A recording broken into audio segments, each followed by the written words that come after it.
Hello guys, today we will talk about how to fix or how to solve the problem of grayed out on the application of Remitly app. You will go to your settings.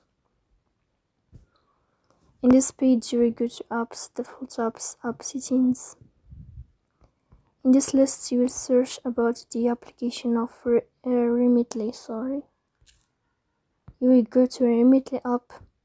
Here in this page of app info, you will click on first stop and you will click OK. Here you will enter to the window of storage. Then we click on clear cache. But pay attention, don't click clear data because that can delete your account or can cause you errors in your app.